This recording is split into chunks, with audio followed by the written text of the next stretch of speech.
Thank you, everybody, for coming. Time is now 4:30. I'd like to call this meeting to order. Roll call, Tina here, Joanne here, Nicole Here. Danielle Here. Stephen. Here. If everybody could please stand and please say the pledge of allegiance with us. I pledge allegiance to the flag of the United States of America and to the republic for which it stands, one nation, under God, indivisible, with liberty and justice for all. Moving on to number 4, approval of agenda. Can I get a motion to approve tonight's agenda? I'll make a motion to approve tonight's agenda. Seeking a second. I'll second it. All in favor, say aye. Aye. Any nays? Motion carries 5-0. I'd like to, for number 5, I'd like to approve each category separately. B and C will do together. Can I get a motion to approve the 5 meeting minutes listed on the agenda this evening? Before we do that, I'd like this to two things. The first is that September 27th meeting, which is a Friday. We had a closed session. We had some procedural issues. That's how I'll reference them anyway. Are you referring to the closed session Correct. topics? Yes.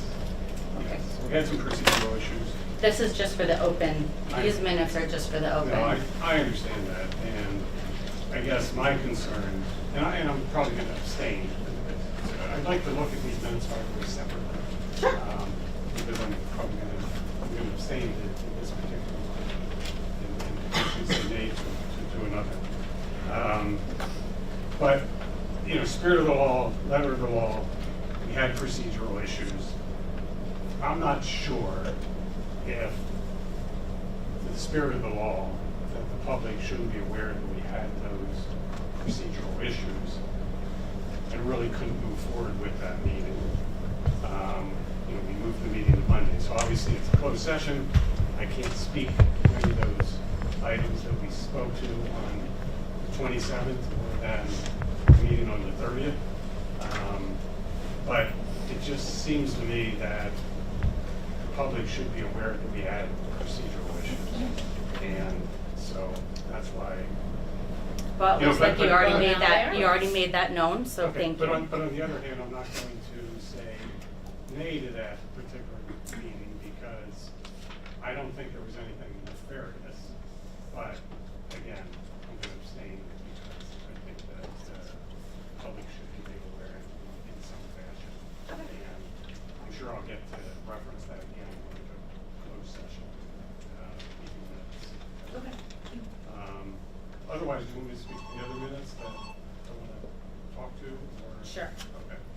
So the September 18th meeting minutes, I don't know that I've ever seen this before at Bristol, where we actually named the individuals that spoke in public and then have a snippet in the meeting minutes that speaks to what they spoke to at the meeting.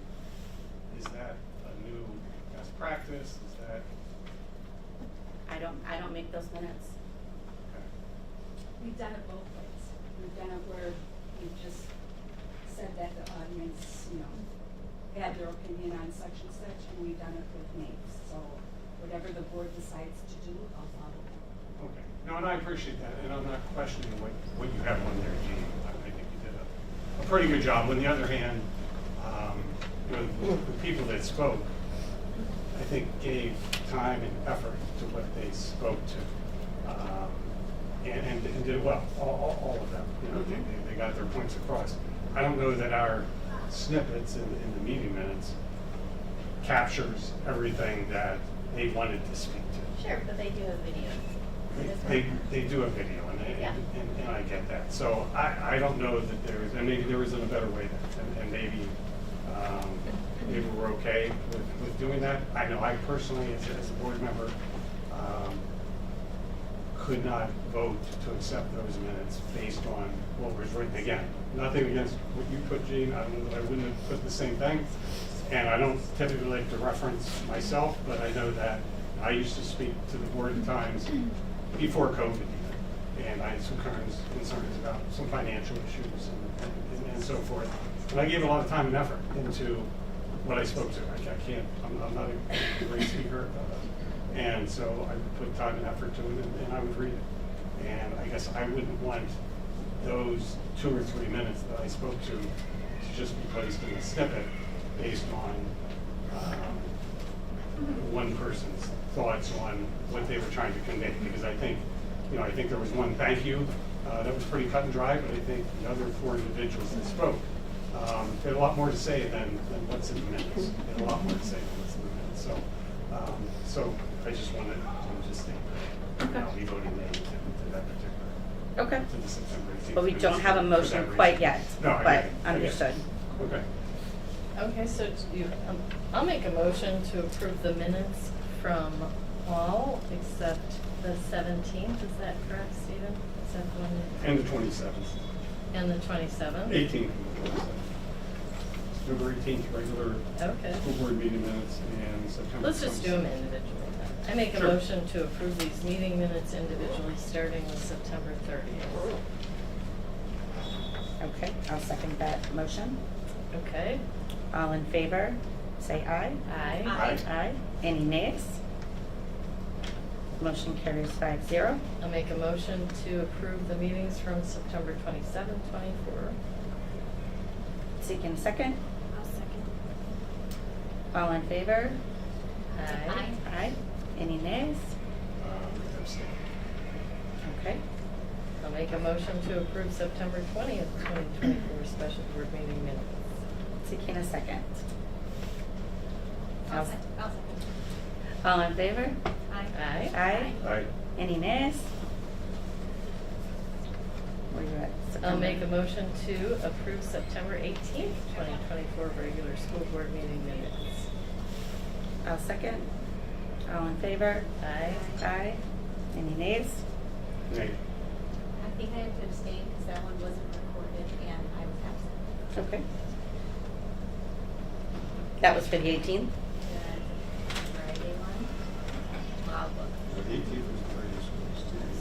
No, you were. Okay, You were so- disregard. So aye.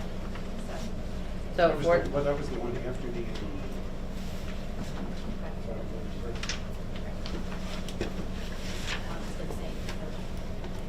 okay. Okay. And then I'll make a motion to approve the minutes from the September 17th, 2024 special virtual board meeting. I will second that. All in favor, say aye. Aye. Aye. All right. All right, everybody good on that one? All right.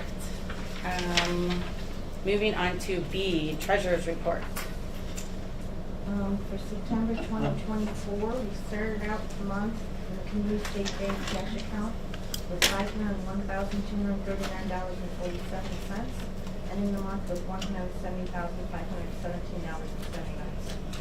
In the Community State Bank credit card account, $24,217.03 to start the month out, ending the month with $8,611.16. Capital Improvement Trust Fund 46, started and ended the month with $3,000. Petty cash started and ended the month with $500. Petty cash in the school office started and ended the month with $200. Cash with the fiscal agent. This is the PMA risk account that holds the referendum funds. We started out in the beginning of the month with $4,704,733.61. Ended the month with $1,496,917.42. Local and government investment goals. Started out the month with $2,758,560.22. Ended the month with $2,945,557.50.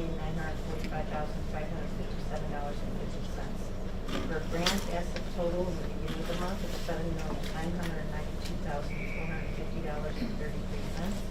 Ending the month with $4,625,303.87. Any questions? I do. What happens for $9,330? That was a misposted check through the referendum funds. So it got voided, it got changed. We had put it in 23-24 as an expense that we paid in July. The auditor didn't like it, so we moved it to 24. And the transactions So that it being occurred. positive last month is now negative for this month? Yeah.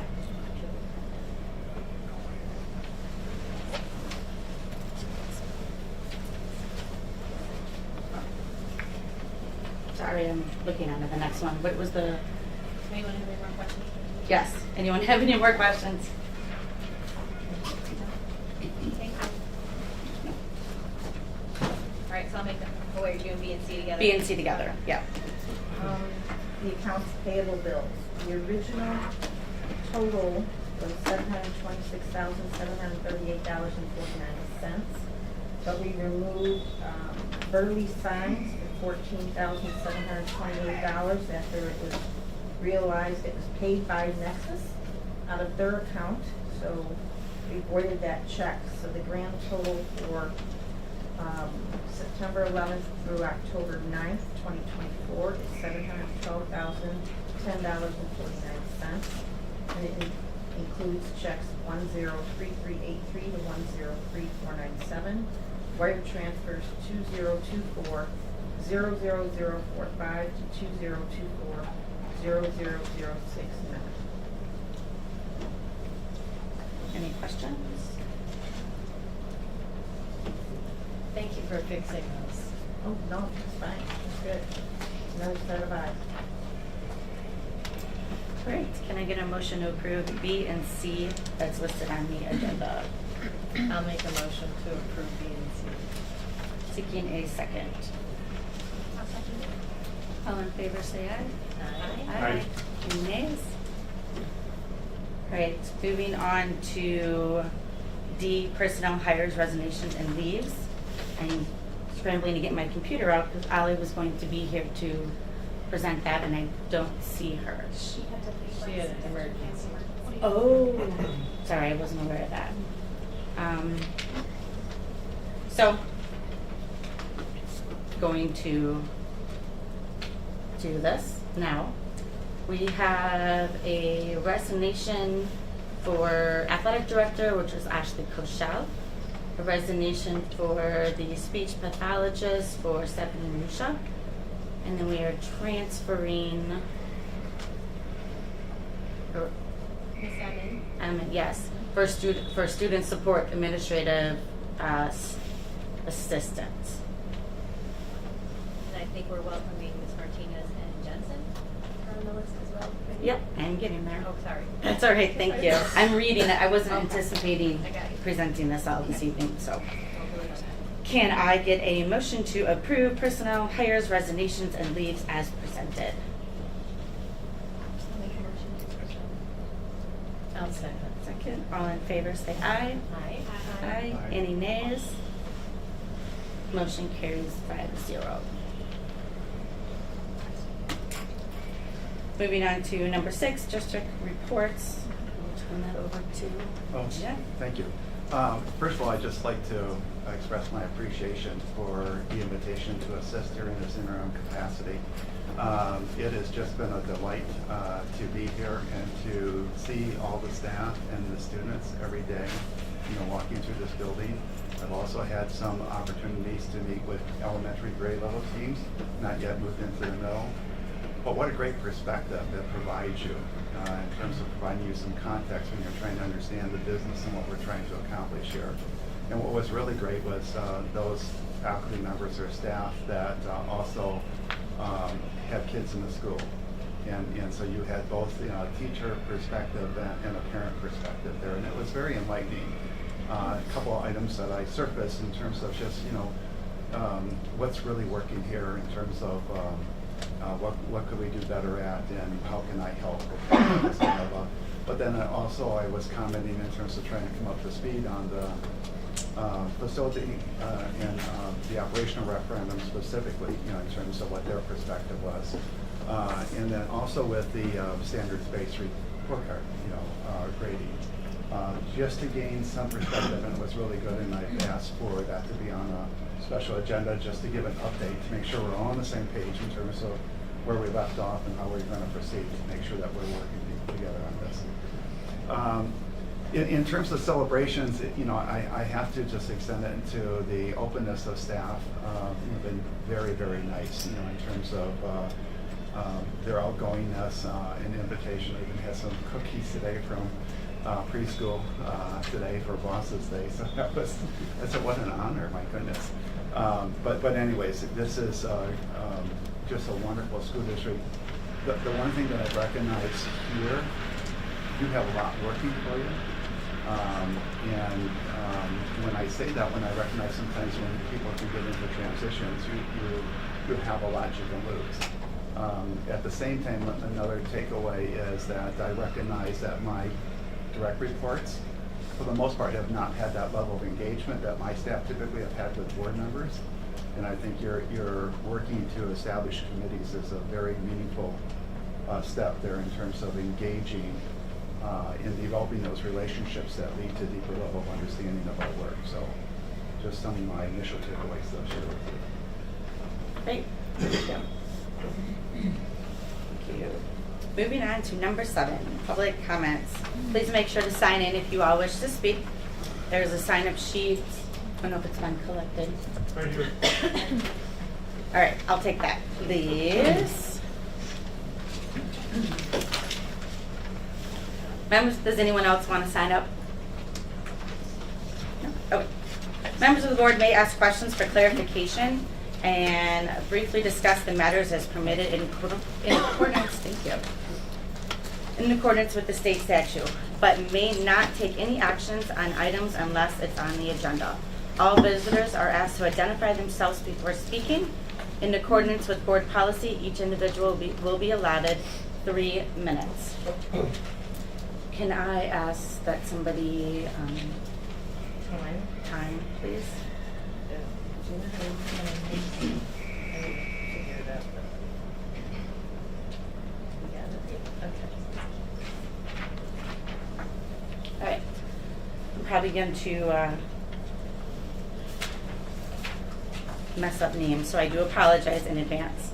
First one would be KV Karen. If you could please. Stand here or there? Or There's fine. Okay. Karen Buchanich. What did you need to ask? Nope, that's fine. Okay. Good afternoon. I am here tonight as a taxpayer. I pay local, state, and federal taxes, all of which fund the 421 public K-12 school districts in our state. In the Bristol School District 2024-25 proposed budget, there is slightly more than $11 million in projected total revenue. Of that $11 million, $3.8 million, or 36% is state aid. Of that $11 million, nearly $128,000 is federal aid. So I'm here tonight to remind the community that Wisconsin school districts are not only accountable to the local taxpayers and residents, they are also accountable to all of the hardworking taxpaying people of our state. Chapter 120 of the Wisconsin state statutes outline the statutory duties of the school board members. Under Chapter 120, school boards have the possession, care, control, and management of the property and affairs of the school district. Nowhere in the statutes is this authority granted to the school administration or to the school faculty. School boards may author policy to grant some authority to staff, but they ultimately have statutory oversight that supersedes local policy.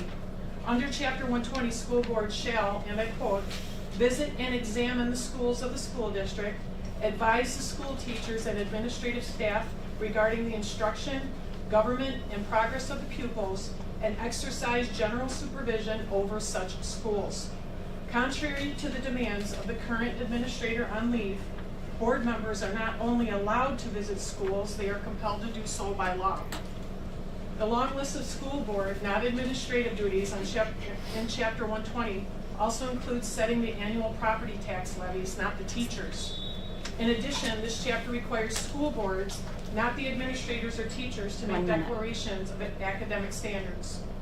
Not only can school board members set academic standards, such as grading systems, they are compelled to do so by law. Chapter 120 also authorizes school boards to perform evaluations of educator and administrative effectiveness. Not only can school boards review staff performance, they are compelled to do so by law. School boards are official bodies of government comprised of elected representatives, not appointed bureaucrats. These elected school board members are representatives of the people to the administration staff and not the other way around. School boards are intended to act as an oversight check against the school administration so that the best interests of the people being served by and funding the district are accurately and adequately represented. Maybe those who are now attempting to bully and intimidate public servants because they are not getting their way need a refresher course in American civics. Kudos to the Thank members you. of this board who are committed to doing their jobs as per state statute. Thank you. Thank you. Moving on to number 2 is Angela. My name is Angela Kretschmer. We increasingly hear how our nation's youth are in a mental health crisis. Research shows that an increased incidence of depression and anxiety in young people directly correlate with the advent of smartphones and mobile internet devices. Even more, the link between social media and cyberbullying accounts for the biggest contribution to shocking isolation and sadness the current generation are experiencing at alarming rates. Educators plead with parents to monitor screen time and exposure to stressful content. They cite research and beg for policies that ban phones at school. Is it working? I'd say perhaps some teachers and parents might take a look at the example they are setting for their own children. If we want our children to treat each other with kindness and respect, should we not treat our fellow adults with kindness and respect? If we want our children to embrace diversity, equity, and inclusion, should we not do the same with grown-ups in our own community? Starting a private Facebook group to bash and criticize the brave public servants on this board who have stepped up to do thankless and difficult work is nothing short of childish. Circulating a meaningless petition of no confidence in the board president that has zero legal weight is like the Mean Girls of the 90s passing around slam books. Look at how you are behaving. You should be ashamed. No wonder our children are in the mental health crisis. Maybe it's time to put your big girl panties on and grow up. Elections have consequences. Face them like mature adults. This board is doing an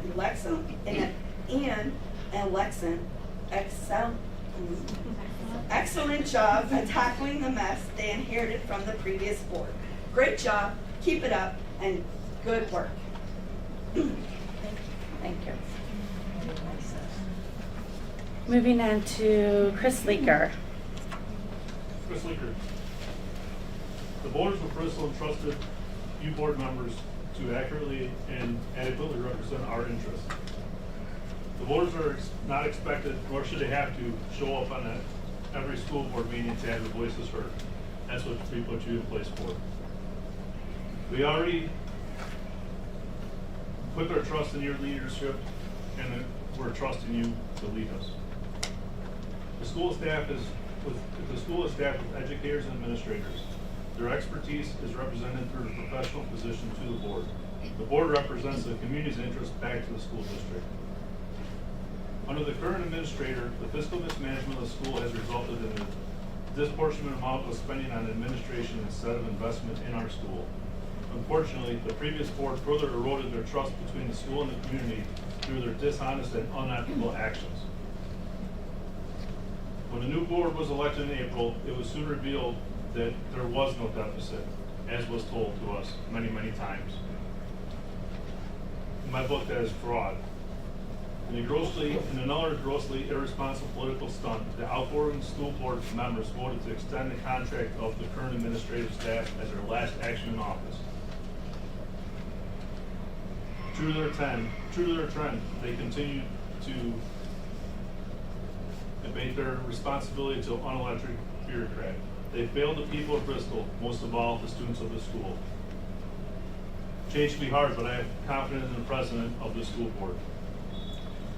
I think that she has our best interests of students at heart. It's time to hold the current administrator accountable. And I would say for those trying to protect him, why are you trying to protect him and what are you trying to hide? Thank you. Thank you. Kim, I am Adkin? I'm not gonna speak today. you're not speaking? All right, Marie. Good afternoon, everyone. My name is Marie Jory. My children are Bristol School students in 5th and 8th grade and have been renegades since 4K. I want to start by thanking you all for serving on the board. I'm here today because I feel very strongly that the board needs to reconsider moving to standards-based grading. I am a teacher myself in Kenosha. We have been using standards-based teaching and reporting for over a decade, and I cannot say enough good things about how effective it has been. Wisconsin has state standards that all teachers use to determine what they should teach and what students should be expected to know. Aligning classwork, assignments, and assessments to the standards lets everyone know where there are successes and gaps in learning. This is powerful for the teacher, the student, and the parents. It allows teachers to spend more time with those who may need help in areas so that they can truly master the skills. This also helps the students take ownership of their learning. Students and their families know specific areas they need to work on rather than just receiving an overall grade. They know why they're completing an activity, not simply doing something because they're told to or to boost a letter grade. Each day, teachers create and plan lessons to meet the standards that have been established by the state of Wisconsin. So it only makes sense that they report out by these same standards. School isn't the way it used to be when we were kids, so our teaching and learning has to evolve. In fact, most things in life evolve and change. Let's switch industries and use farming, for example. Some precision farming techniques that are used today include drones and satellite imagery, genetically modifying crops for higher yields and resistance to pests, and vertical farming for efficient use of space. These changes have been made to improve farming and make it more profitable. The change in standards-based reporting is designed to improve both teaching and learning. This change is so important and positive. To be honest, it's not really a change as much as it is a progression, and it really is what's best for student success and quality instruction. That is not to say that change is easy, which is why I commend the staff for moving slowly through this process. 1 minute. I encourage you to work as a team and collaborate with those who spend their workday in Bristol School each day. Survey the staff, all of the staff. Ask questions. Go in and observe teachers and students in action. Research standards-based learning before making assumptions about what is best for staff and students. They are the experts. Think about this outside of the classroom within the medical field. I'm not trained to be a medical expert, so I wouldn't tell my doctor what should be done for my medical care. I would ask questions, do research, and trust that my doctor knows what is best for my health. You need to do the same with the administration and teachers at Bristol. We have an extremely qualified staff in our building. This is what they went to school for. Let's set the example for the children we all value so greatly. Let's collaborate, build trust, and unite to do what is best for our children. Thank you for your time, and I'm here to answer questions on standards-based teaching and learning if you have questions. Thank you. Amber. Hi, my name is Amber Infacino, and I have 3 grandchildren here attending Bristol. For the most part, they are thriving here, and they very much adore their teachers and have made great strides in friendships with their peers. They are relatively in a safe and nurturing environment and are progressing very well. However, when members of my organization, Moms for Liberty, now over 200,000 members nationwide, notified the school that there was age-inappropriate content accessible to minor children in their library, we were initially not taken seriously by the administration. Pornographic materials disguised as colorfully animated graphic novels that depict sex acts do not belong in schools. Law enforcement has found that exposing young minds to this content in what they know as trusted environments by trusted adults is a step in the process of sexually grooming minors. Several of our contacts to the school were met not only with resistance, but also with shocking disrespect for the parents' concerns. Ultimately, it was school board members, not the staff, not the administration, that listened to parents and took corrective action to protect the innocence of children like my grandchildren. As we watch the horror that is unfolding with the sexual victimization of young children over at Riverview, nearby, I would like to remind the school board that the staff and the community, we're all in this together. It takes vigilance of the whole community to protect our children, and there is nothing more important than protecting their innocence and safety.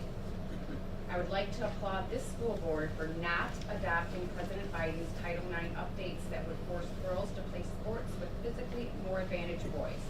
I applaud them for recognizing the federal court injunction against the implementation of these Title IX changes, which will protect our young girls and female staff from being subject to having males in their bathrooms and in their locker rooms. And I'm very proud that it was Moms for Liberty 1 minute. that had a hand in protecting females from these updates. Thank you also to the school board for putting our safety of our children first. Clearly, the Bristol voters do not stand with the elitists that are trying to do some different changes with the community, and I'm very proud to have you as our school board president, as well as putting the Pledge of Allegiance for the kids to say 5 days of the week on the agenda. It's 31 words, takes less than a minute, and we have a state statute that does stand with that. Thank you again for your service to the community. Thank you. Chris Kordecki. Hi, I'm Chris Kordecki. I'm a resident of Bristol, however, we live in the Paris School District. I'm actually on the Paris School Board, and I just want to remind the board that you are elected by the people of this community to advocate for their beliefs and their value system. So I don't think that you should be worried about, you should work, I'm a firm believer you should work with staff, but I don't think that it's their decision of what you vote on and the choices you make. So I just want to share that with you. Thank you. Jill McDonald. Hello, Jill McDonald. I'm a teacher here and I have 2 children here. During this year's in-service, we had a presenter who gave us a personality test. We were categorized into 4 types of people: connectors, nurturers, creatives, and guardians. As soon as the quiz began, a teacher at my table said, "Jill, you are a guardian. Guardians are committed to asking the tough questions, and you're always willing to say what everyone is thinking." She was right. I am a guardian. I am not a ringleader, as I've allegedly been called around town. I do not enjoy drama. I want to come to school, teach my students to the best of my ability, and go home to my family. The thing about being a guardian, though, is that people come to me.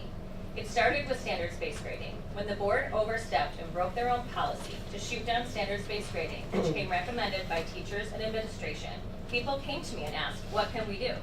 When Jack was on leave and we heard rumors about the board wanting to get rid of him, people came to me and asked, what can we do? Now I know the board assured us that they are not attempting to replace Mr. Musha, but I saw Jack at school on September 30th before he was placed on leave by this school board. All that has followed has been closed session meetings. I by no means claim to speak for the entire staff, but I can tell you a large number of staff have sought me out at some point this school year looking for guidance. Our guidance should be Jack Musha, our district administrator, and the administrative team. You know, it's amazing the impact one person can make. Jack Musha is a bright light at our school. He is full of joy and always has a smile. I haven't always agreed with Jack, and we've had some difficult conversations over the years. What I can tell you is that Jack is here for the students and the staff. He trusts his staff to put in the hard work and guides us to make decisions that will help our students be successful. Without Jack, that light has gone out and the staff can feel it. This place has turned into a building full of closed doors and distrust, and that all stems from decisions made by this Perceptions of what's happening here, but I know that bullying behavior is unacceptable at any time. I have witnessed firsthand the positive impact Jack Musha and his team have made in our school. Look at this beautiful building. You may not agree with everything he's done, but everyone, teachers, administrators, and support staff here, has their heart in the right place and is doing their very best for what is important to our students. Our students deserve stability and student-focused leadership. The contention between our school board and our administration is unhealthy for our students and our faculty. We are stressed. We're unsure of what the future holds. Attempting to force any agenda on our school by individuals on the board will undoubtedly undermine these values and create more division and alienation. The role of a school board is to represent the community's voice, not impose personal beliefs or political agendas on our school.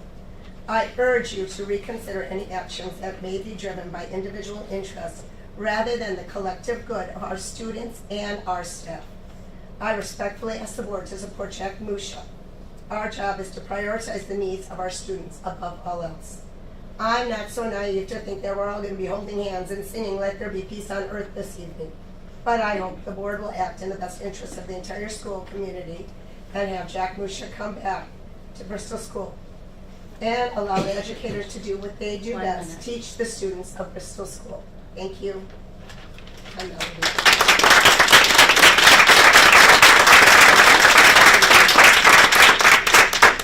Here anymore. I did my last basketball game yesterday, trained the new people, but this school is like a second family to me, and it's fallen apart.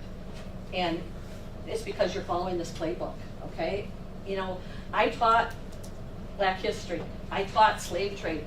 I taught the concentration camps during World War II. I taught the Trail of Tears. I taught women in history. I taught black history. I taught all of that, but that's not on the agenda of the Moms for Liberty.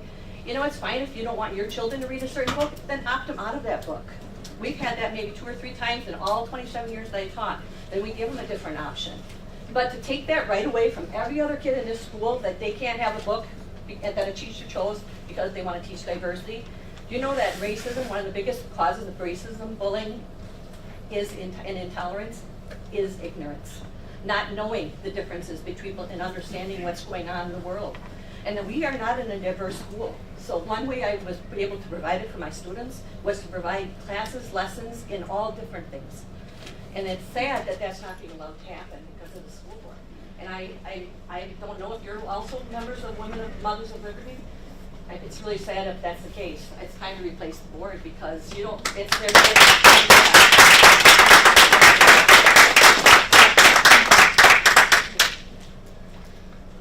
Jackie Rittmer, I taught first grade here for 17 years, retiring in June, and I thought I was breaking away and was not going to return, but here I stand. This was my list of, in 2023, of reasons why I should retire, reasons I should stay, and then I revisited it, and I decided that I should retire. And I had this, I've referenced this list many times, but I'm not sure anyone really saw it. But I just want to clarify, because it's been brought to my attention that there's been a rumor that I retired because of Jack Musha, and that is completely false. You can check my list. And I also agree, I'm not sure who said it, I think it was Melody, we need to work together. I sent this to the board, and thank you, Tina, for acknowledging that you received it since I sent it at such a late notice. But I was unaware of all of this because I was just trying to make a clean break so I didn't get sad of it. But I just did want to say controversy such as this causes major stress on teachers, which in turn directly affects the students. All interested parties need to work together for the children. More than anything, stress was my reason for retirement. And this is not making it better for the teachers. This is making it much, much harder. And I just want to clarify that anytime I spoke with Jack, which was not that often because I'd rather go talk to April out there than higher up people. But he was always supportive and willing to talk to me, and I don't know financial things. I just know how people treat each other, and that's how people should. We might disagree, but we need to somehow work together. This is what it is for our kids. Work together somehow. All of you, please. Thank you.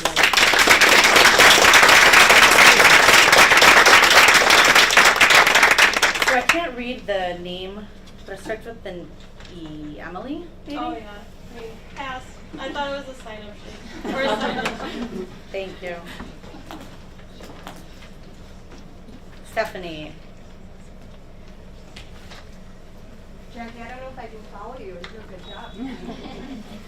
I'm a former school board member and a mom to 3 children at this school. I would like to give a message of encouragement to any teacher, staff, parent, community member that may be afraid to come forward and speak. You've got this.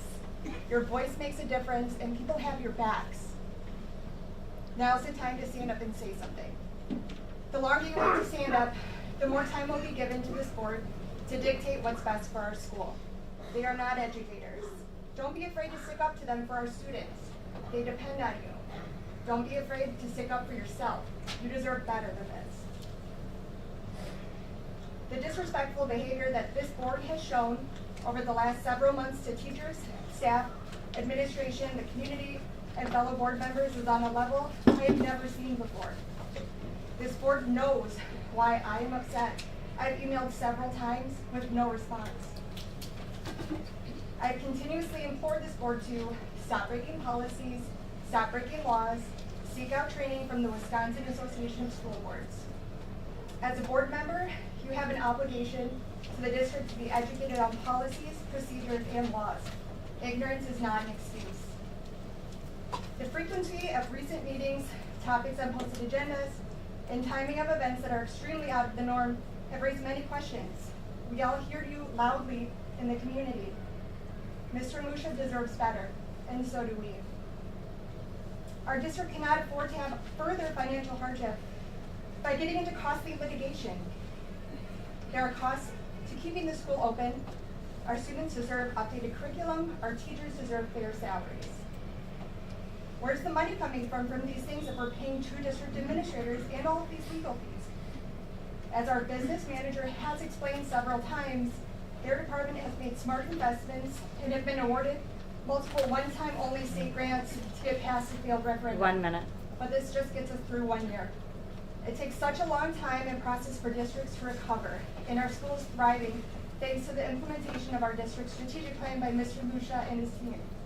However, the board's actions over the last several months and the fact that members of this board are unaware of the district's strategic plan shine light on the premeditated intentions and disregard for years of work that have been in place. As a board, you are very aware of the destruction you are causing, including our financial stability, community perception, student success, and staff morale. And the majority of you seem to not care. You're putting your personal agendas ahead of your board duties. Please reflect on your actions and look within. The only winner in all of this is our school's attorney, continually billing the district for hours of service. I would like to use the rest of my 3 minutes for our school board members to reflect on these questions. Is it worth putting the district through hardship for board members to Thank meet you, their Stephanie. own personal agendas? Thank you. Look around this room. Moving How on many teachers are to you willing Katie. to let Thank go you, of? Stephanie. Katie. Yes. Hello, everybody. My name is Katie Bursla here in Bristol. First of all, I want to say Moms for Liberty is not an extremist group. I'm a proud member. You can write down my name. I share their values. I think the biggest problem and the question here today is, where is Jack Musha? Nobody knows why he's not here. I believe the school board, if he's on medical leave or whatever his leave is, they cannot tell us. But so many of you are close to Jack. Why isn't Jack here to speak for himself? Why doesn't he tell you why he's on leave? If it's a disciplinary action, He's not allowed. He's not allowed. He's not allowed to Not tell allowed. you. He's not allowed. No, he's not allowed to be here. Okay. Enough with the questions about where So, he is. did a note go home to the parents saying he was on some Could sort you of please direct your comment to the board, please? Okay, Thank sorry. you. Well, they're addressing me, so maybe Okay, they should. everybody just address You us, address please. Okay. Thank you. So my point is, we don't know why Jack Musha is not here. I think we should give the school board some time to do what they need to do, to run the school. Okay, stop looking at me. You keep looking at me. Well, Okay. if All right, somebody knows please. why he's not here, they can say why he's not here. But I think that's kind of the crux of the problem. If he can't say, the board can't say, then we're gonna have to trust in the board to do what they need to do, what they're doing. They decided they needed to hire an interim district administrator, which is my understanding, because the duties of Jack were not being performed on a daily basis. As a taxpayer, I'm totally fine with that. It sounded like it was necessary to do. So let's give the board some time. Let's find out what's going on with Jack. I think eventually he's either gonna come back or he's not. I don't know anything more than everybody else in this room does. But I'm gonna ask everybody to please respect the board, respect what we elected them to do, And that's it. Thank you. John McCabe. John McCabe. I just want to thank the new board for fixing all the problems the old board left you. And if we could get an organizational chart, we can understand what's going on with all the people here. Because when you look at the website, it's got like a principal, and another principal, and another principal, and just a list of people that I can't tell who reports to who. I called the district office, they did not have an organizational chart. I called the school office, they did not have an organizational chart. So it's tough for me to figure out what the heck is going on. That's all I got. Thank you. Jody. Hi, I'm Jody Schmidt. I have a third grader here. I wanted to share with you some feedback based on the latest topics that have been brought to my attention and then required me to go and do my own research to make my own best educated thoughts as an alert parent. First, I appreciate you thinking like the community and showing the community viewpoint many may feel regarding the proposed grading system. There is a lot to consider. I get the pros and cons of it. My thinking during discussion on identifying the standards was, why are we not already doing this? It seems like a common sense approach when assessing anything. You know what needs to be accomplished on the subject at hand. The mastery marks, milestones to be accomplished should already exist. When discussing with parents at parent-teacher conferences, why is it not identified? Your child is at 75% because she has not mastered these skills. That's the piece I feel was missing from the conversations around the topic. This probably would make the parent-teacher conferences much more productive and informative, given we only have X amount of time to spend with one another. Identifying the strengths and weaknesses along with outlining the plan of attack towards mastery. On the other hand, I agree with the concern of constant testing. I was not a good tester myself. Some subjects were better than others.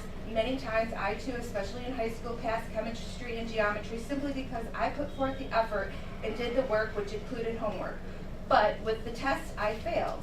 My daughter, who has an IEP, scores terribly on math tests, but can do beautifully on something like a spelling test. I stunk at timed tests. So this is an area of concern for me. I don't want students to feel that they are being browbeaten over an area. I can see some getting frustrated and being like, I'm done. Now that leads me to another question. Does the student have the ability to say enough is enough? Do they have a break from X topic and then revisit in a week or two that they have some fresh eyes and perspective on it? There is a lot of critical thinking in this. If you do X, if you do X, or can it lead to A, D, I, and Z? It would have been nice to know what the other alternatives to this, I assume are alternatives to testing, would allow them to prove mastery. Those were not clearly identified. I'm also trying to understand how a teacher would juggle a student who is stuck on a particular skill set that they have not mastered yet when the students in the class have moved on. Is there enough time in the day to complete during routine class schedule, not to take away from their breaks from being at a desk, etc. I see the positive in the SPG side, that instilling that the kids definitely do get the necessities out of the subject being taught, but then I can't help but wonder, where do we go from here with the kiddo who is in a vicious cycle of not being able to just get that piece? When does it end, or enough is enough? And does that mean because this is being focused on, what they have fall behind the Thank you, Jody.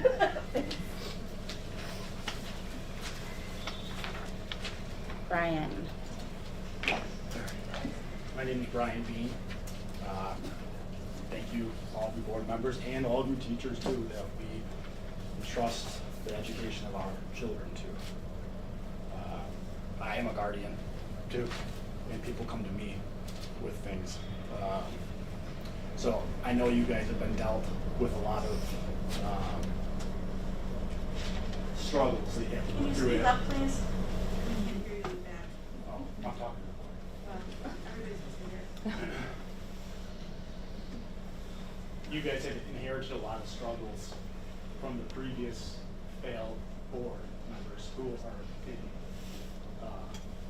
in here tonight. A lot of the budget trouble that the school has problems with is from the previous board that is here tonight. I know better than anybody the failed leadership of the past board and the past administration. You guys, the previous board put a horrible person in as the principal.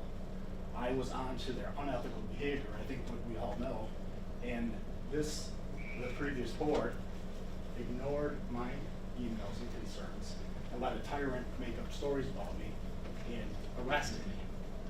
I spent 5 days in jail because of the administration, it is Jack Musha, and the previous board members who were here, who did answer my emails. And through police report, I know was told the other board members not to respond to me. Nobody was responding because nobody was a leader. So what we need are leaders. The administrative level is a business. The school is a business. And you have to run the school like a business. That's what Jack Musha's job, or the interim guy's job, is to run the school like a business. Okay? You teachers, you are employees of the district. And the administrator is ultimately boss. And what's happening is we have an administrator that wants to be friends with everybody instead of doing business. And we need business to be done so that our school can be good again, like it was when I went here. It's not. So we have all this backbiting, not as in everybody wearing orange, groupthink mentality. That's not unity, it's groupthink mentality. It was at school. Yeah, it's school spirit day. Well, and the county board member, and the county board, they're all wearing. Please. Okay. So people need to come to, the board has a job to do. Thank you for looking out for me and the taxpayers. And also, one last thing, some of the most toxic people I hear are the ones that resign. Thank you for your resignations. Thank you, everybody, for Feel free to speaking. clap with me if you want to support me. Committee updates, moving on to number 8, Finance Committee updates.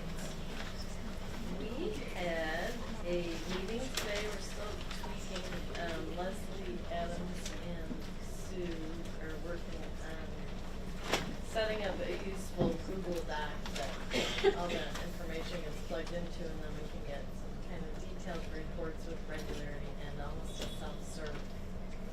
So instead of Sue having to answer an email with my 5 questions and Nicole's and yours and Danielle's, we can actually go in and pull that information.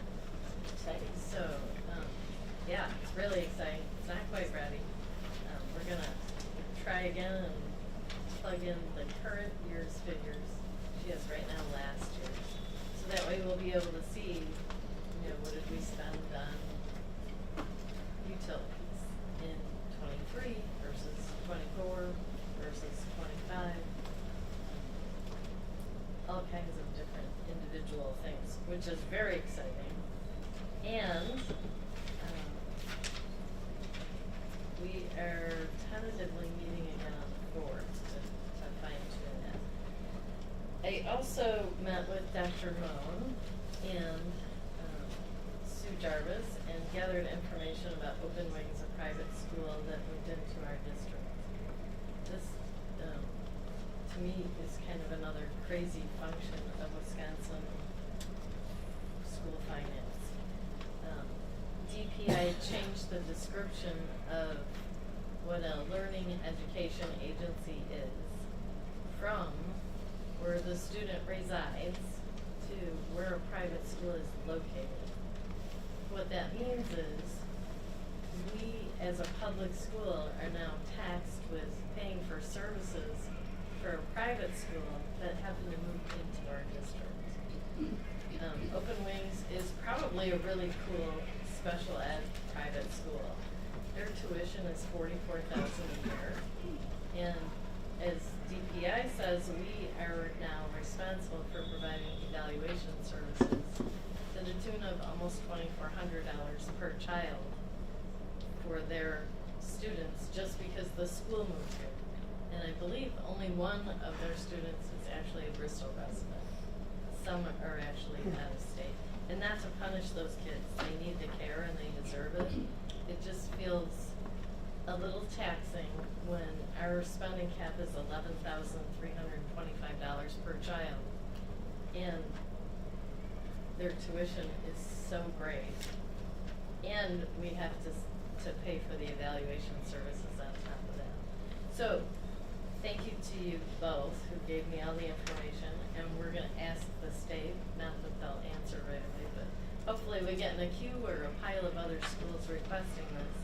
But we wanted to redefine the LEA again to where the student resides, because that's where our tax money goes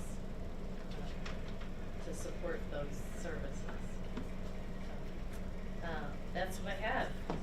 Thank you.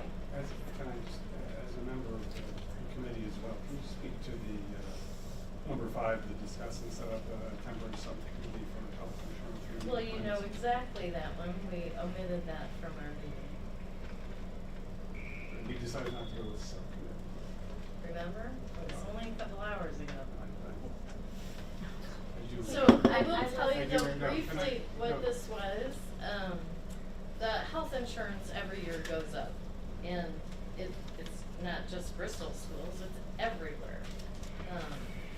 And so we were going to put together a committee of staff and myself, because that's my 37-year history, to look at different options and what works best for everybody that's affected. But we ran out of time. We had a meeting scheduled for October 4th that had to get rescheduled. That still hasn't happened. I was suggesting today we do an all-staff meeting once we have all of the details together. But Stephen knew that we dismantled or threw out that subcommittee just because we don't have time. But it is important that I think that came with this. It should be an all-staff meeting. Yeah, and going forward, I mean, if I can speak, I do think that getting staff involved with that type of meeting is terrific. What I didn't want to happen, based on this agenda that was out there to the public, and my first perception of this was that the state's discussed and set up a temporary subcommittee for health insurance renewal plans, subcommittee to include 1 to 2 board members and 6 to 8 staff members. Now, maybe you didn't look at it this way, but as far as the staff, my first perception was that we were looking to cut benefits. And that's not the reason this was on here. And hopefully, we're not going to cut benefits. At least certainly where I sit right now, the vote would be no if that was the direction that we would take. We don't even know the insurance. We don't haven't even gone No. that far, so we're jumping the gun a little bit. Well, and that's why I thought we were jumping the gun with the subcommittee and where we're going. That's why I wanted to speak to it, because I don't want the staff to read this and think that we're going to cut your benefits based on what you read, based on what was on the agenda. That's all. That's all I'm saying. Yeah. So that was why I asked you to speak to it. That's all. Thank you. I would be you guys have had 5 meetings at this point, right? July 10 to So you guys have met as a committee. And certainly, I think the intention of the finance committee is to find ways to improve, to tweak, to move around, to do our best. I think initially it's number 2 about how to make school finance more straightforward for the public to understand. Well, that's absolutely. We'll be able to do charts and graphs that are easier for everybody to understand. But we have a professional who works and has children, and she's donating her time as a CPA. So I guess the question I have is, has the finance committee found any financial mispractice? we're not looking for mispractice. So in the time that you've looked at all of our data, you don't find anything that's like nefarious? I can't say there's anything good or bad, because honestly, each one of our meetings has been based on whatever Leslie and Sue came up with together to plug them into a program similar to QuickBooks, but it's a Google Doc. So we have not looked at any of the numbers or the actual costs. So your question is And I track with you. I think what I'm trying to get across is we had a comment in the room that there is financial mispractice. Well, So we're not this speaking was to just that. for an We've- update of what we've they've been done doing. way- We So, don't, I don't wanna go to down that my- rabbit To my hole. point, but no, I think it's an important rabbit hole to have someone come in and to claim that over the course of, we've had, in 4 years' times, how many board members have we had? And there's been no substantiated evidence to show any sort of financial mispractice. And instead, when we look at the numbers, we could talk about statewide numbers. And even you yourself are like, and I agree, when I started digging in, you're finding more and more financially that's a burden on school. So it's difficult to have an unsubstantiated claim of anything financial that is not proper going on in this building. I'm not gonna let that pass, because we have committees and checks and balances in place. We have such a frugal team, and a team that's working really hard. I find it not only distasteful, it's offensive, because everyone is working so hard. Well, we have not looked at those numbers. Right, so I we appreciate can't what the, comment. well, as soon as you find anything that's mispractice, if it's there, you'll bring it to us. Until then, pushing that idea that there's malfeasance when it comes to finances is categorically wrong. And I can't let that pass, because people are working too hard, and we're taking excellent care of the funds we have. 421 districts, 50% went to referendum alone this year. 90% of schools have had to go to referendum. We're all feeling the crunch here, but to sit here and to say that it's a Bristol problem is offensive. Thank you for the.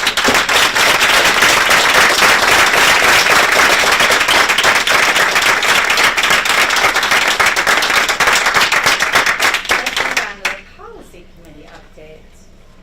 For the policy committee, we did start in Big Neola packet as 20-something policies that they're recommending changes of sorts. It's all different. Could be a capitalized to a lowercase. In any sense, we've completed one that we can have ready almost a second.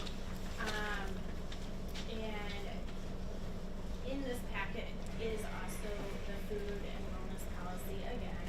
I know we compared it to other schools, and the board has approved previous, but now it's up for new recommendations for NEOA. So we're going to attempt this one, those two policies at the next meeting, and hopefully have it fully down so we can do 100% complete and done for the November meeting.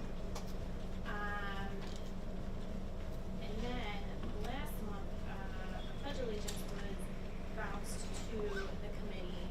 There's not much we can do for that one because we can't make decisions. So there's a copy placed with the policy, the AG guidelines, as well as the Wisconsin statute to all the committee members. And in the policy, it states that we should have the Pledge Allegiance or national anthem at an appropriate time each school day. That was adopted May 17th, 2023.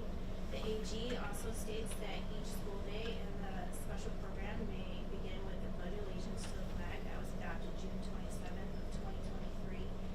The Wisconsin statute 118.06, number 2. It says every public school shall offer the Pledge Allegiance or the national anthem from grades 1 to 12 each school day. So as far as the committee, we can't make any decisions, so we're about to miss that to the board to So you're see what basically. you wanna do. I don't So know. you're basically stating is that there already is a policy There's already and there already is a policy, statute. The statute, We just need it's to all do in it. line, and there's no, it's all up to date, it seems, so, back to the board. Committee can't make a decision on that one. So I guess it's, So we just need to do I it. guess You can add that to the that's the end of meetings my agenda. update, so I'm just curious as a board member now, why is it not being followed if we have the policy and the AG? And the law. And the law. There's really nothing that there's already a policy in place, we just have to, it just has to be enforced. Administrator. Okay.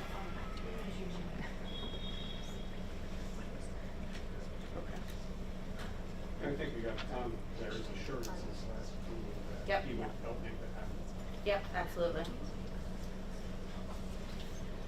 All right, moving on to, thank you guys for the policy, for the committee updates. Moving on to number 9, discussion items, possible action. Future regular school board meeting times. This was presented Stephen asked that this be put on the agenda. So, since we have the discussion and vote on the standard base rating, I think probably all of the board members have received a lot of communication from teachers, and staff, and community members. Point of order, we're What- talking about meeting times. And one of the things that I've heard loud and clear from a lot of those community members was that they'd like to attend the meetings, but at 4:30 is difficult for them. Obviously, we have a lot of people here at 6 o'clock, and quite frankly, maybe for staff members, maybe 4:30 is the best. But I wanted to bring it up. We've talked about it in the past. We had a vote, I believe, 2 months ago, that we decided to go back to 4:30 from 6 o'clock, and I would nay on that. I didn't want to keep it at 6, and I'd just like to have some discussion. I'm not sure what you all have heard from the standpoint of the last month or so regarding the meeting times and what the community prefers. I recall, and correct me if I'm wrong, but Mr. Musha actually said it was better for him and staff to be at 4:30. And, I think several other people, we had already voted on this, on moving it back to 4:30. Yeah, 2 months ago we voted on it. This is actually our first 4:30 meeting. Okay. Yeah, I'm not sure when we had our September 18th. But, and you're right, Mr. Musha does prefer that it be at 4:30 for him personally, and he felt that for some staff members. Well, it was, I think, for staff, so they didn't have to go home and come back. Correct. And typically, we have nobody, no parent shows up. We've had these at 6 o'clock for a while before we went back to 4:30, because it was a hardship on the staff, and this is what Mr. Musha asked us to do. Yeah, I'm open to both. So I don't know if we can give a raise of hands on who thinks it should be No, moved to no, 6 o'clock. no. I can't do that? No. This is a board This is the board meeting. No, I get that, but. So I motion to table this item until February, as we just voted on this in August, and then we can rediscuss how the meeting times works from there. I'd rather make the motion to remove the meetings to 6 p.m. Looking for a second. I'll second it. Okay. All in favor, say aye. Aye. Hi. Okay. Nay.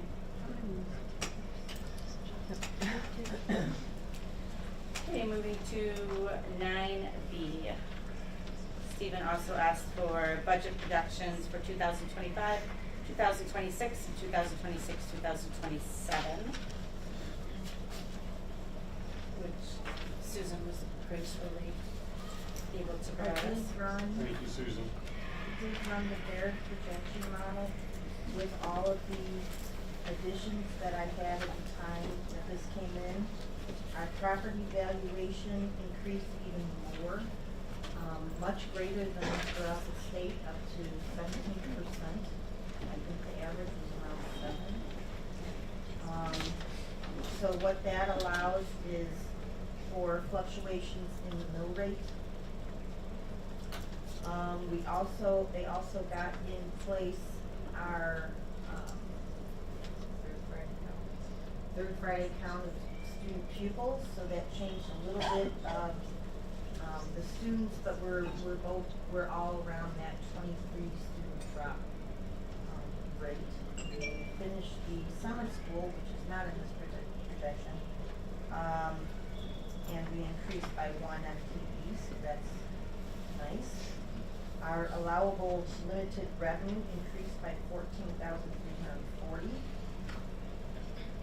Our referendum approved debt can increase by 104,730. The total levy can increase by 119,070. I did not include some of the things in there because it came after the fact, where I just have some questions for the board. We had the band retirement. This was the bond anticipation note that this was hanging on to for us. But since we're getting close close to the end of the spending on all of the construction here. I asked them to transfer that to the local government investment pool. That was $49,000 that we can use for debt retirement. And that's the only thing we can use it for. So that's now out of the WISC account and in the LGI account, LGI. We received an E-rate refund. That also goes into Fund 49 for expenditures that we may have towards the end of construction. That's $48,000. Thank you, Tony, for getting that E-rate refund in. I know it's a struggle to get that from USAC. Couple of things we put in there. Act 12 personal property aid, $93,804. We were told months ago, don't expend it. Well, we're going to get it. We got the sheets from Department of Revenue that we're going to receive that money. How much is that? Sorry. $93,804. That will go to 25, 26. That will start this year, 24, 25. 24, 25. So that'll go into 24, And they 25. said anticipate to continue in future years. Right now, we're getting it outside the revenue limit. The government, the legislators may vote to put it inside the revenue limit to make it as a taxing thing rather than money that we can count on. A nursing grant. I worked with Whitney Kepnick, our nurse here, on a nursing grant, which we were surprised right after we submitted it, it was completely approved. It's only $9,420, but it's $9,420 we didn't have. The big ticket that she wanted was a Welsh Allen Spot Vision Screener package with 5-year warranty, $8,578. It's a handheld, portable, easy-to-use, non-invasive medical device. It identifies vision irregularities and risk factors for the students and staff if necessary. I'm just really pleased that Whitney and I could make that happen. So that's kind of cool. So I'll need to add that into the revenue and the disbursements. There's a couple other things on here. Increasing speech language pathologists. I think we now is definitely resignation and need to change how we fund that. I had it as a $5,000 increase, but that's going to be different, I'm guessing.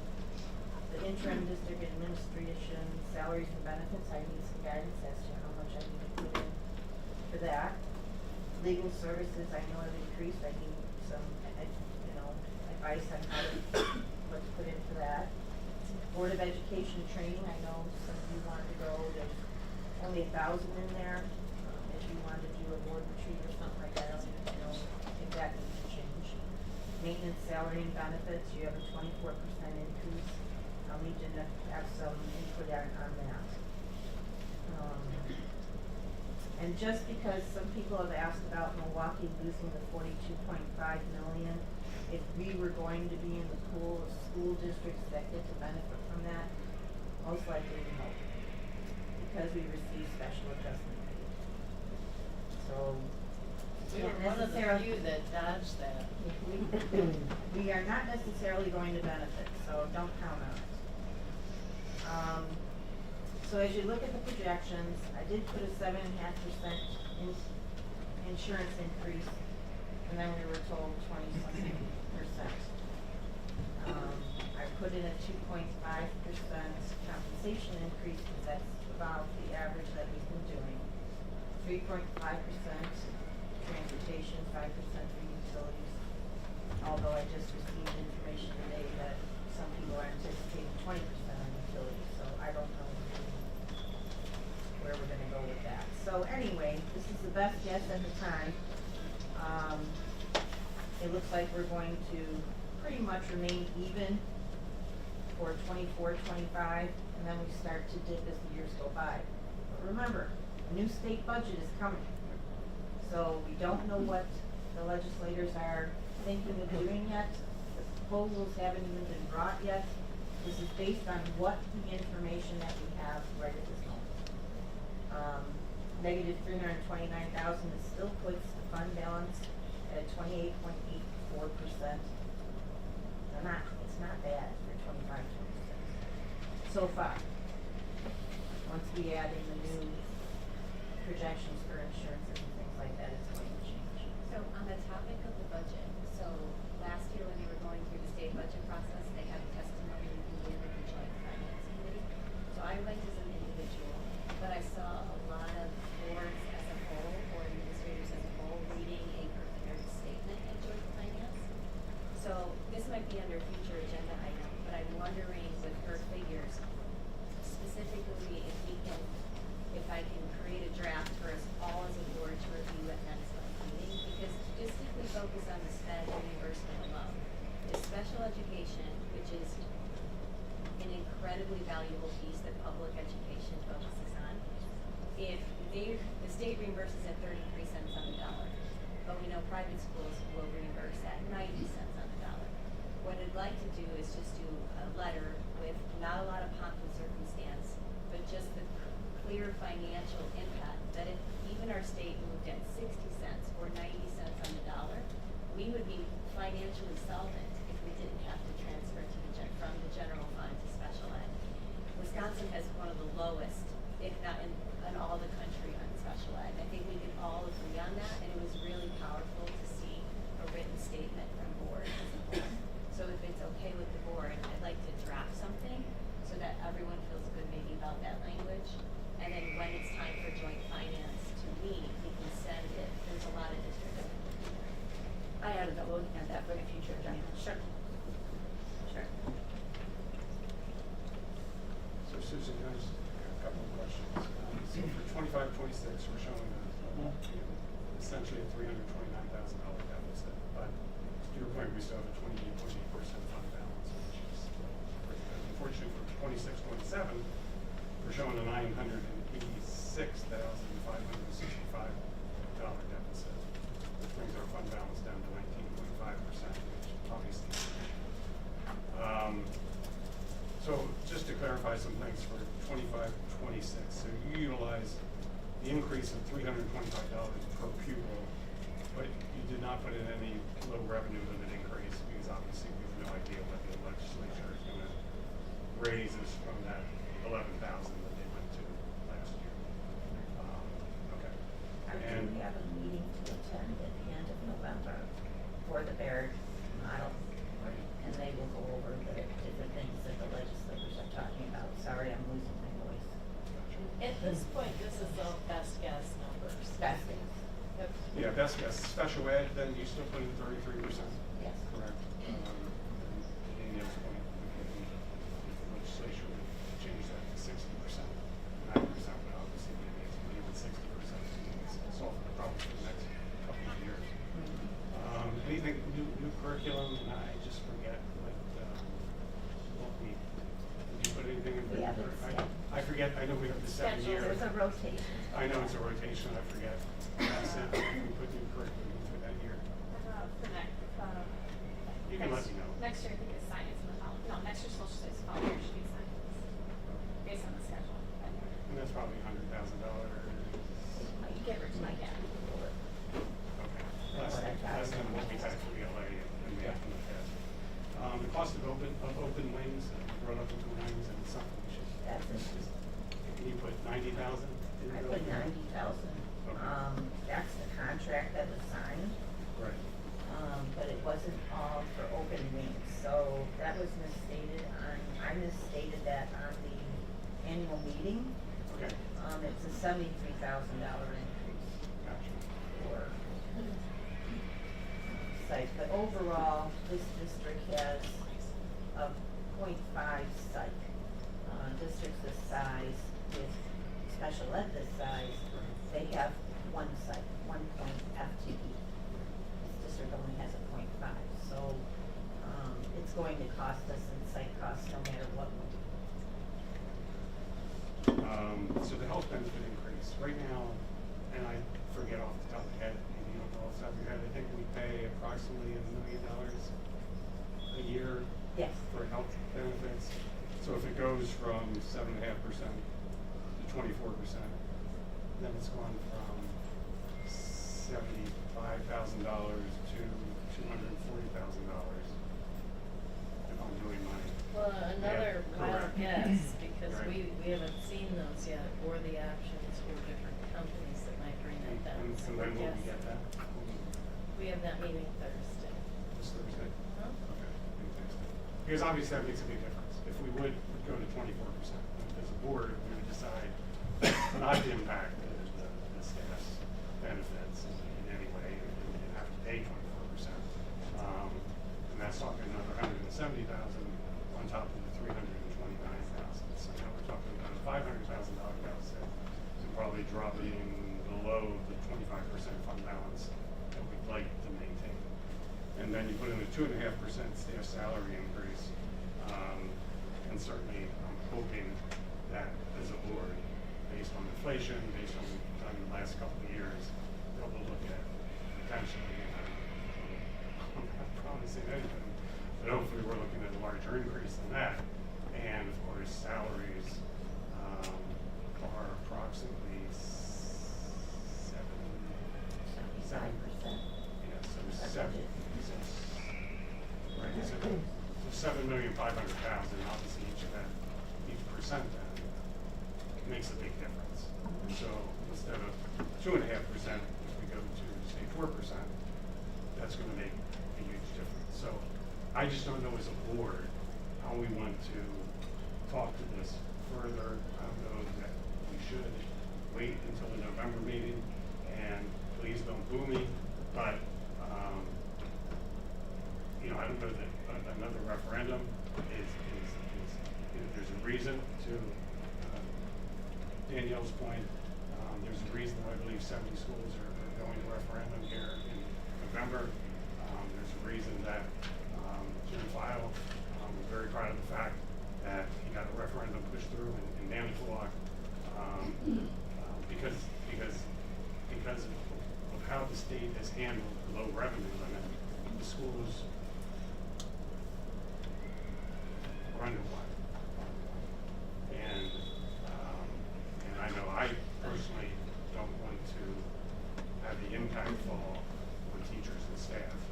And it's something that I think the board will need to discuss. So it's a special meeting between now and the November meeting where we can discuss where the health benefits fall, where, I don't know if it's a committee or it's probably just a You're saying workshop. for this between- November Right. to talk about another referendum? Potential, but I think we need to find out where we stand with the health. I don't think we need a referendum at this point, but, Well, I don't think we need one. What is the special meeting decision before November 1st? This is another. So moving on to 9C, Sue has asked the board to pick a date from now, and it has happened before November 1st, correct? To discuss budget revisions since the annual meeting last month, to vote on the 2024-2025 tax levy, and then we're going to get an update on the standard-based grading. So, if we can, And this is before November 1st. correct, if you guys can, I would just say, next week is conferences, and so I prefer not to that week to meet 29th or 30th. I'll send it from you personally. Me too. 29th or 30th. Hey, bad for me. I could do,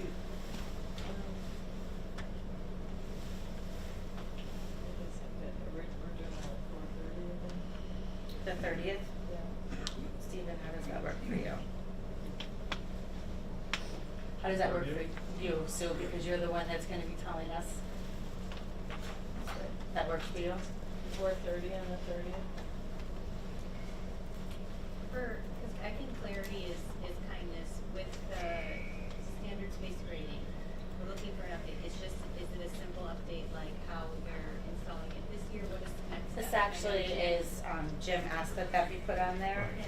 One of the items is you adopted a curriculum, math curriculum in middle school that has a standards-based component. And one of the things that they're proposing is standards-based grade as well as a letter grade. So I wanted to make sure, because there's some discussions in terms of we're doing it, we're not doing it.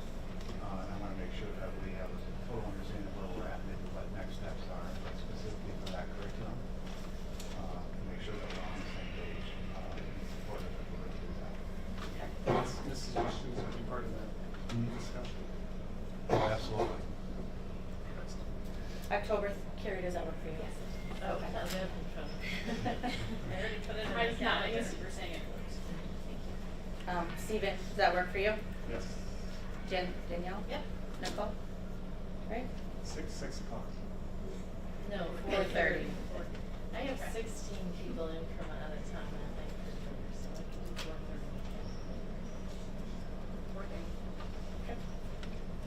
4:30. October 30th at 4:30, we already have half of the agenda done, but we'll send that to you. Great. So Maybe can I just clarify, so you ignored my request to discuss a special meeting about expenses and where we stand. I didn't make a comment. Okay.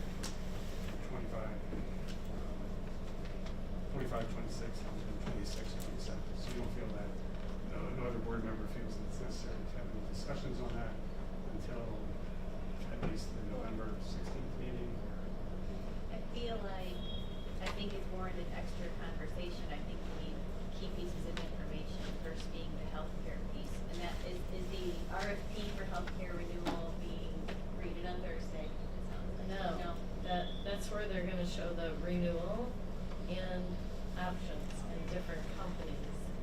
And that's, so no company is identical, and that's why I thought it's important to have a whole staff meeting so everybody can.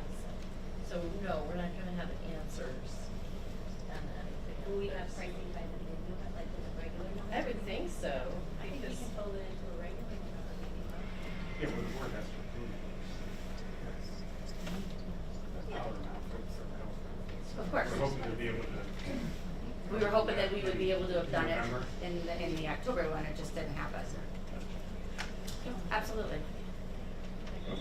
Yeah, I mean, I think we're falling behind the eight ball again, as we have in previous years. Well, we have- Moving forward with. we have it set. The budget and future years and trying to determine whether or not we need a referendum or we don't need a referendum. And I'm not sitting here saying that we absolutely need a referendum. I think we need more information, more discussion before we decide whether we should go to referendum, potentially next year. And my preference would be we don't need to.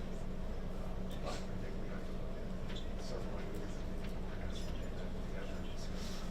Absolutely. Okay. Future agenda items. What does everybody have? I just wrote down healthcare renewal, and then I wrote down if I just draft a letter to review. That's all I did. Okay. Hopefully, policy committee for wellness and policies.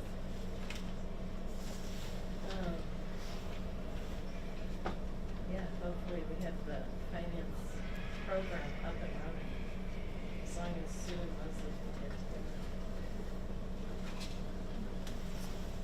Anything else? Yeah, can we have a discussion? Can we just have a discussion, I guess, in November regarding open wings and just with any information, any additional information we might have between now and then, Dr. Moon could help us with, Sue can help us with. Do you want to put that on your finance committee? No, we already talked about it, I don't know what else you need. What was Well, the? I don't think right now we know the cost for certain. I would see not being at the finance meeting if that's just folded into your regular updates, because that's. Oh, yeah, I'm you sorry. already did, No, so. I have a letter that tells all of Okay. that, and actually Dr. Mona and I worked on this together, and then I sent it to Awesome, thank her. And thank you for that. But I guess from where I sit. Well, I haven't addressed it yet. It's gonna be to the DPI and Oh. our state representative. great. Okay. Asking them to revise the definition of a LEA, the Learning Education Agency, so that the financial piece of that doesn't fall on us for a private school that gets far more funding than us. Mhm. And doesn't have students that are in our district. Right, okay. But for now, I guess what I don't know with Open Wings, I don't know the actual cost, and I don't know It's specifically what we're going to be doing or not doing with evaluations and taking it beyond evaluations. So maybe Dr. Mo, maybe we Yeah. can talk separately on that. You know, I mean, I guess from where I sit as a board member, and I understand the financial concerns, believe me. I mean, I've talked finances for the last 5 years with the board. But I also don't want any kids to fall through the cracks. You know, I realize these are kids that are in this private school, and I think we have an obligation certainly to do the evaluation.